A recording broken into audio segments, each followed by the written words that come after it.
Hello, I'm Elton Robinson with your weekly grain and oilseed update. It's been a worrisome time this week for the eastern side of the U.S., which is looking at the possibility of another huge snowstorm. It's been a rough week too for the stock market.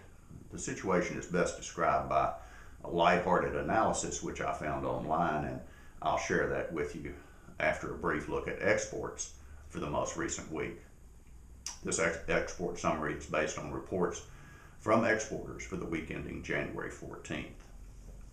Wheat exports of 258,000 metric tons were down 53% from the previous week and 31% from the prior 4-week average.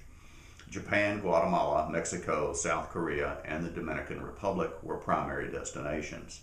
Corn exports of 571,000 metric tons were down 10% from the previous week and 4% from the prior 4-week average, with Mexico, Japan, and Saudi Arabia taking over 85% of those exports. Sorghum exports declined 61% from the previous week and 46% from the prior 4-week average, with China once again as the primary customer.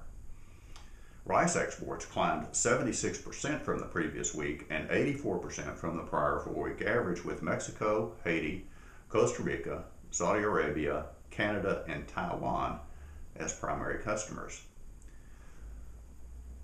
Soybean exports of 1.58 million metric tons were up 17% from the previous week, including 1 million metric tons to China and smaller amounts to Germany, the United Kingdom, and South Korea.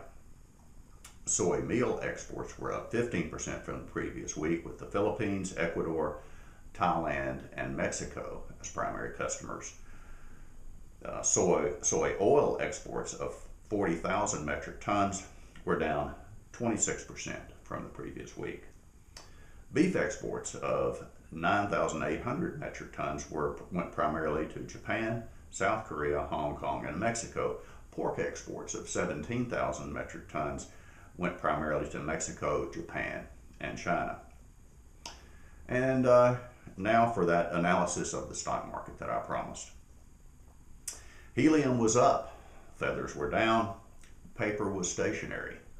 Fluorescent tubing was dimmed in light trading, knives were up sharply.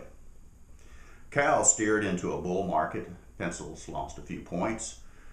Hiking equipment was trailing, elevators rose, while escalators continued a slow decline.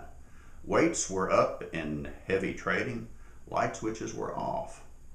Mining equipment hit rock bottom, diapers remained unchanged. Shipping lines stayed at an even keel. The market for raisins dried up. Coca-Cola fizzled. Caterpillar stock inched up a bit. Sun peaked at midday. Balloon prices were inflated. And Scott tissues reached a new bottom. And batteries exploded in an attempt to recharge the market. There. I feel much better, I really do. That's it for this week's report. I'm Elton Robinson.